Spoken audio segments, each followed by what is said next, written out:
So what do you think is George Pickens' ceiling?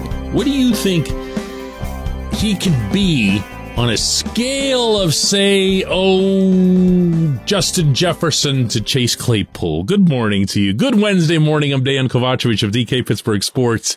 This is Daily Shot of Steelers. And yes, I just thought of that scale in the moment.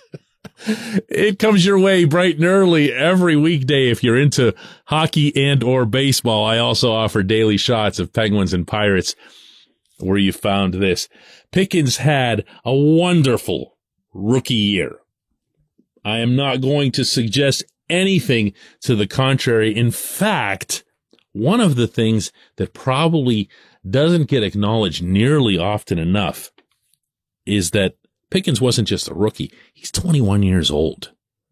He's got growing to do. He's got physical growing to do. He can fill out a little bit more. You don't want to do anything to affect the speed and the athleticism, obviously, and so forth. But we've seen it in second years of NFL pros, including at the receiver position, that they will get a little bigger, a little stronger, a little more sure of themselves physically.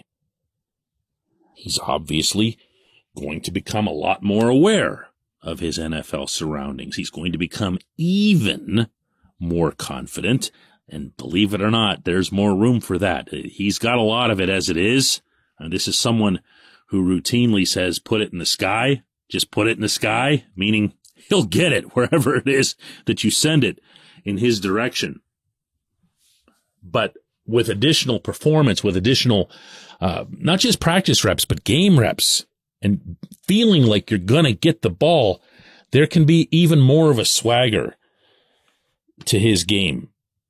Now, if you go back over his rookie year, 52 catches for 801 yards, a 15.4 average, along of 42 and 4 touchdowns, and it still feels like he only got the ball no more than a fraction of the times that you wanted him to get the ball, that you felt he could have gotten the ball.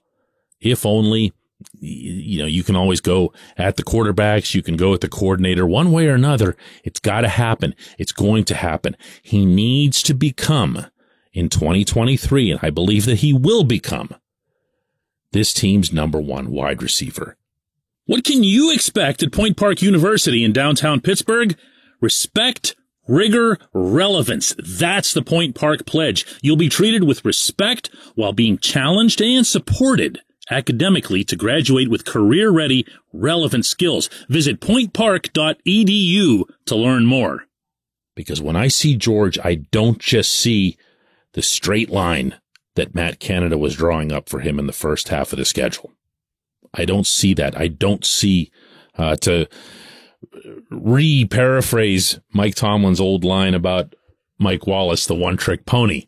I don't see that with this player. I see someone who can get the ball across the middle and then sprint and make things happen even off of quick pitches. I saw a guy this year who took an inside handoff coming way from the left, and he was supposed to go way to the right. But when his football sense took over, and he saw that the goal line wasn't being covered, like right there in front of him, he just went, okay, I'll just do that. And dropped his left shoulder over the goal line. That's a guy who's got a lot more coming. We've seen the 50-50 balls that end up looking like 80-20 balls, like Randy Moss style. We've seen the hyper ridiculous acrobatic athletic catches. The stuff that we've never seen before.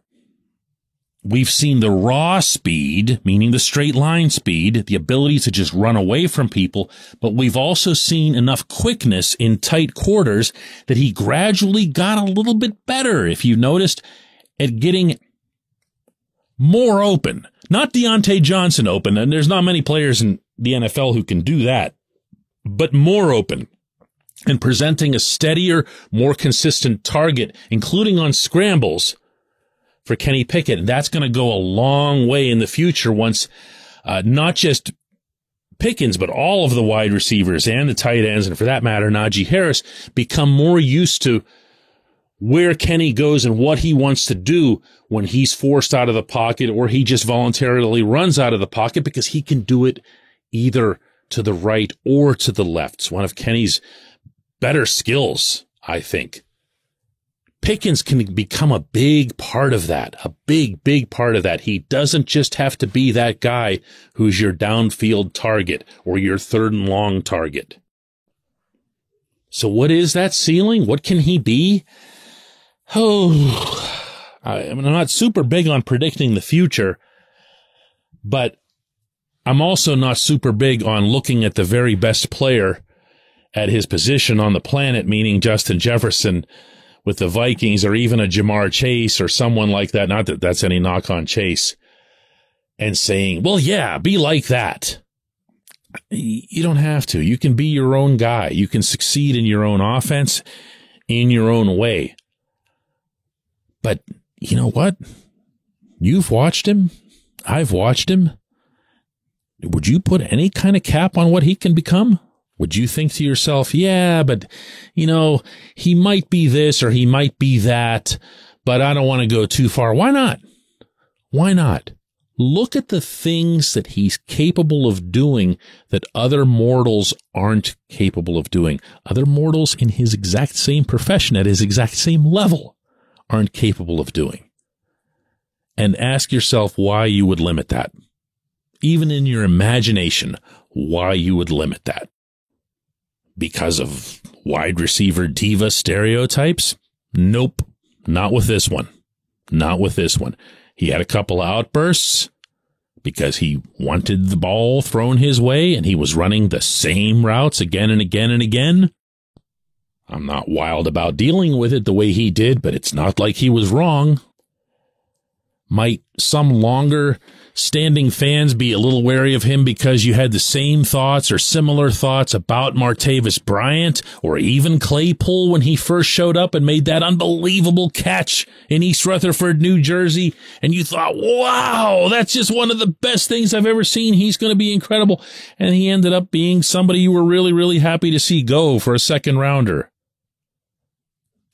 Just, he's himself. George is himself. He's got a head on his shoulders. He's got a cool head on his shoulders. But he also knows that he's got way more in him than what we just saw. Let's let it play out. We come back, J1Q.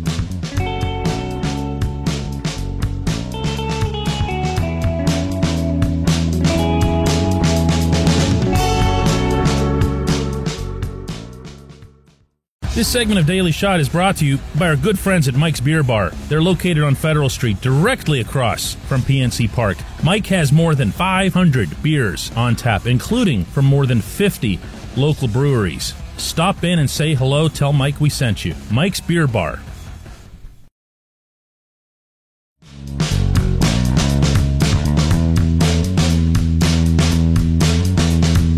Today's J1Q comes from Chris Davis, who says, DK, how do we really feel about former Steelers winning a Super Bowl? AB and Lev Bell, they don't bother me. They no longer wanted to be Steelers. I know we gave it another shot with Juju, but he got hurt. I'm only asking because what happens if we move on from Deontay Johnson and he ends up in with the Chiefs? His biggest strength is his route running ability. He would be dangerous. And of course, I know this is just hypothetical thinking, but I'm curious, how do we feel when our players who we drafted leave and win the big one, especially the wide receivers? I didn't even mention Emmanuel Sanders. It's good stuff, Chris, and the pattern that you have there with the receivers, I'm going to be honest, isn't something that really even crossed my mind when you put it that way. But I've got two responses for you, and the first one is, this is going to sound a little unkind, but so be it. I wouldn't be excessively worried about Deontay coming up big in big games based on his history to date in Pittsburgh. I don't know what it is with him in such settings. I don't know why. He doesn't strike me as being someone who is, fearful of stadiums and loud noises and whatever else could be going through your head in such a situation. But there's no mistaking it. When you see him in a game that the Steelers really need or against a really tough opponent or in a road setting, it tends not to go well. And you're right, he has, and I mentioned this in the opening segment myself, elite route running capabilities. Ben Roethlisberger once said of him that he can't be covered. Okay, well, that's great, but you got to catch the football. And then after you catch the football, you've got to develop a skill other than the one in which you run backward. How long do you think Andy Reid, by the way, would put up with that? So I sure wouldn't sweat that part of it.